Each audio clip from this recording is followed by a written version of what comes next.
અને ભગવાનની સાથે સાથે મને મારી જનતા ઉપર પણ પૂરો વિશ્વાસ છે।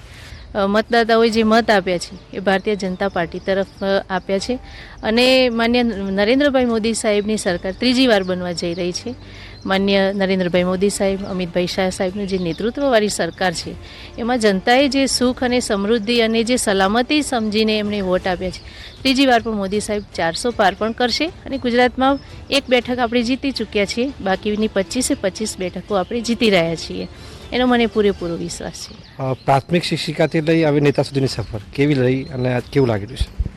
જનતાએ મને આશીર્વાદ આપ્યા છે અને મને જનતા વચ્ચે રહેવાનો મોકો મળ્યો છે અને આગામી દિવસોમાં પણ હું સર્વની સાથે રહીને જનતાની સેવા કરી શકીશ અને શામળિયા ભગવાનના આશીર્વાદ મારા પર બની રહેશે, જનતાના પણ આશીર્વાદ। કેટલા મતોથી આપ જીતી રહ્યા છો આજે, કેવું આશા? આપ વિચાર નહીં કરી શકો એટલા ભારે મતદાનથી હું જીતી શકીશ। ચોક્કસથી જીતનો આશાવાદ છે અને જે જીતની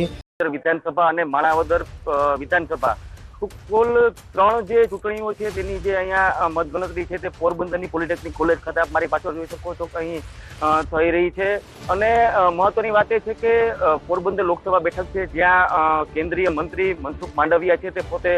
ચૂંટણી લડી રહ્યા છે, સામે પક્ષે કોંગ્રેસમાંથી લલિત વસોયા છે તે મેદાનમાં છે, એટલે કહી શકાય કે આ બેઠક છે તે ખૂબ જ મહત્વની બની રહી છે અને સાથે જ પોરબંદર વિધાનસભાની પણ પેટા ચૂંટણી છે જેમાંથી અર્જુન મોઢવાડિયા છે તે ભાજપમાંથી ને ચૂંટણી લડી રહ્યા છે, સામે રાજુ ઓળેદરા છે તે કોંગ્રેસમાં ચૂંટણી લડી રહ્યા છે। એ જ રીતે માણાવદરની પણ મતગણતરી છે તે અહીં થઈ રહી છે।